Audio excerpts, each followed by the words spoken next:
রাধে রাধে, নমস্কার বন্ধুরা, শুভ সকাল। তোমরা কেমন আছো? আশা করছি যে যেখান থেকেই দেখছো ভালো আছো। আমিও ভালো আছি। তা আমি দীপা হ্যাপি ফ্যামিলি তোমাদের অনেক অনেক শুভেচ্ছা আর ভালোবাসা জানিয়ে আজকের ব্লগটা শুরু করছি সকাল থেকে। তো আজ সোমবার, তো শুভ জন্মাষ্টমী শুভেচ্ছা রইল তোমাদের। তো আশা করছি দিনটা যেন তোমাদের ভালো যায়, মঙ্গল কামনা করি। তো এই দেখো, সকাল থেকে উঠেই ঘুম থেকে উঠে বাইরে এসে বসে গেলাম। কি করবো বলো, এই এতটা পরিমাণে বৃষ্টি, এই বৃষ্টিতে না কাজ করতে পারবো না কোনো কিছু করতে পারবো। তো কি করবো তাই ভেবে পাচ্ছিলাম না। তো বসে বসে ভাবছিলাম যে বৃষ্টিটা কখন কমবে আর একটু তাড়াতাড়ি করে কাজটা করবো, কারণ সকালে ঝটপটটা একটু বেশিই লেগে থাকে, কাজের চাপ।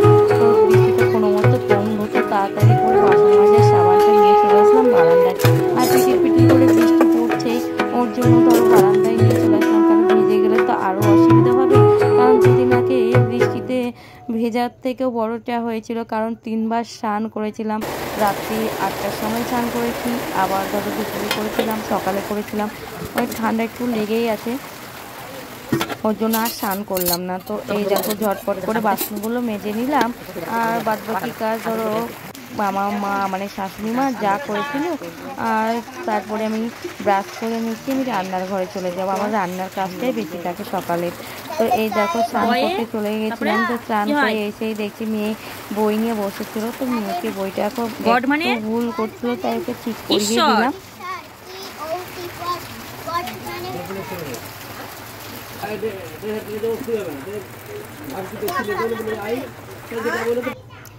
তো এই দেখো, আমার যে ছোট আয়নাটা না, সেটা ছিল ভেঙে গেছে জানো, মেয়ে একটু পা চাপিয়ে ভেঙে দিয়েছিল। তো কী করব, আমি কিন্তু মোবাইল দেখেই সিঁদুরটা পরে নিলাম।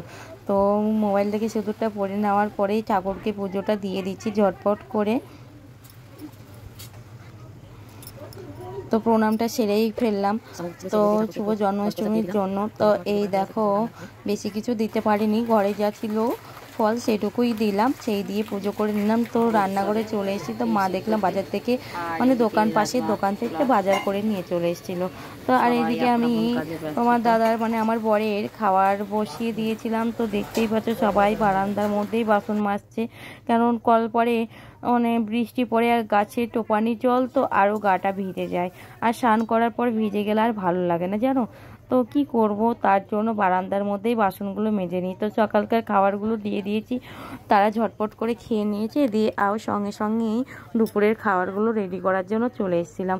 তো এই দেখো ভাত হচ্ছে আর বিভিন্ন রকমের সবজি রান্না করব।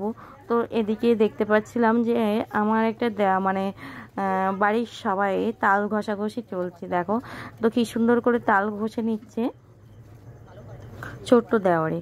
তো দেখছো কি সুন্দর করে ঘষে নিচ্ছে। এইভাবে তালটাকে ভালো করে একটু হাতে মেখে নিয়েছিল, দিয়ে এই চালনটা ঝাঁঝরে ভালো করে ঘষে ঘষে ঘষে মাড়িটা বের করে নিচ্ছে। তো কি সুন্দর হয়ে মাড়িটা বেরিয়েছে, দেখো অনেক তালের মাড়িটা বের করেছে। তো এদিকে তোমার দাদা খেয়েছিল, খেতে খেতে ভাবলাম ভিডিও করবো, তো বকা দেয় বলে আমি কিন্তু খাওয়ার পরেই ভিডিওটা করে ফেললাম। তো দেখতেই পাচ্ছ এদিকে করলার চচ্চড়ি, সোয়াবিন ডাঁটা ভাজা, আর এই দেখো ডাল মুসুরি আলু পটল তরকারি আর পেঁপে ভাজা আর ভাত। আজকে এটা কিন্তু খেসারির ডালের বেসন। হ্যাঁ, আর এই দেখো সবাই বিকেলে একটু মানে দুপুরে খাওয়া দাওয়া হয়ে গেছিলো, তারা একটু গড়াগড়ি দিয়েছে। আর এদিকে তাল ঘষেছিল, সেই তালগুলোকে তুলে দিতে যাচ্ছিলো আটিগুলো। আর এই দেখো আমার খেতে খেতে প্রায় বেঁচে গেছে তোমার চারটে। এই দেখো ভাত নিয়ে বসে গেছিলাম। তো ভাতটা খাওয়া দাওয়া করার পরে এই দেখো সেই তালের আটা নিয়ে মিক্স করে এখন তালের বড়া তৈরি করতে গিয়েছে গিয়েছে মাখতে। জন্মাষ্টমীতে তালের বড়া বানাতে চলে আসলাম ভিডিও করার জন্য, কাকিমা হেল্প করছে আর আমি বসে ভিডিও করছি। সেখানে তোমার চালের আটা আর আটা আর নিয়েছে তালের যে মাড়িটা গেলে রেখেছিল, আর তোমার গুড়, আর সঙ্গে নিয়েছিল একটু লবণ আন্দাজ মতো, আর বেকিং সোডা, আর এদিকে হাড়ির মধ্যে নিয়েছে গুড়, আর এদিকে তাল দিয়ে ভালো করে সেই তাল। তো সবাই এখন মোড়ে নাও দেবে, তাই জগটা বাবা তুমি এখন মোড়া কেন দিয়ে দেওয়া খুলতে পারলো না বলে কাকিমাই জলটা দিয়ে দিতে হড়হড় করে জল ঢেলে দিলাম, যা হচ্ছে হোক। তো ভালো করে মেখে নিতে হবে, আর এটা বেকিং পাউডার দিয়েছে করে নাড়লে কিন্তু তালের ফুলবে না, ওর জন্য ভালো করে ফেট করে নিতে হয়। সামান্য একটু করে ফেট করা হয়ে ভালো করে ফুলে যায়, আস্তে আস্তে করে মাখছে। কি সুন্দর করে দেখো আস্তে আস্তে কিন্তু জিনিসটা তৈরি হয়েই গেল। কি সুন্দর করে তৈরি করেছে। কিন্তু দিদা কিন্তু বেলডাঙ্গা থেকে এসে তার নাতনির জন্মদিনে বাড়ি যাবে বলে দিদার হাতে তালের বড়াই স্পেশাল, বুঝতেই পারছো অনেক রান্নায় দিদার হাতে তোমাদেরকে দেখিয়েছিলাম। তো এই দেখো দিদা তালের বড়া করার জন্য আটাটা ভালো করে মোলাম করে কি সুন্দর করে মেখে নিয়েছে। তারপরে চলে যাবে ঝটপট রান্নার ঘরে। তো এই দেখো রান্নার ঘরে চলে এসেছিলাম। তো কাকিমা 1 গ্লাস জল উনুনের সামনে রেখে দিল, যে এটা নাকি শুনেছিলাম টোটকা, যে 1 গ্লাস জলটা রাখলে যে খাবারটা তৈরি হচ্ছে সেটা কোনো কিছু যদি বা নজর টজর লাগে সেটা দিয়ে কেটে যায়। তো তার জন্য 1 গ্লাস জলটা রেখে দিয়েছিল।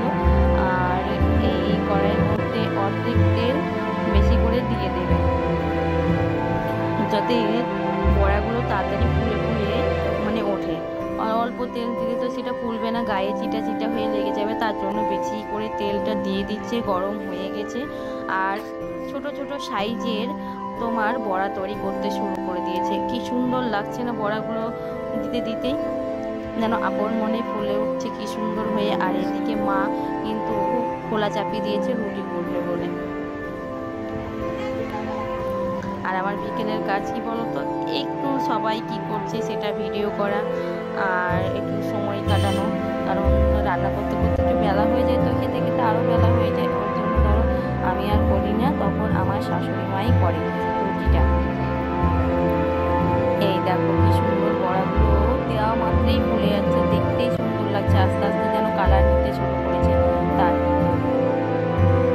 একটু ভালো করে নেড়ে দিতে হবে যাতে সব দিকটাই লাল হয়ে যায়। দেখো লাল হয়ে এসছে। আর এই দেখো মা কিন্তু রুটি দিয়ে দিচ্ছে বেলে বেলে। আর আমাদের এই পাট কাটুরি গুঁড়ো দিয়ে রান্না করছে। আর এই দেখো টপর টপ ও আমাদের তালের বড়া রেডি। খেতে কেমন হবে জানি না, কিন্তু দেখে তো এত সুন্দর লাগছে যেন মানে খেয়ে মানে ভালো লাগবে। তো এই দেখো এদিকে আদাশা তৈরি হয়ে গেছে আর সঙ্গে করবে তালের বড়া, আদাশা আর লুচি। তো কেমন লাগলো অবশ্যই জানাবে, পারলে লাইক শেয়ার কমেন্ট করবে। আর তখন টাটা বাই।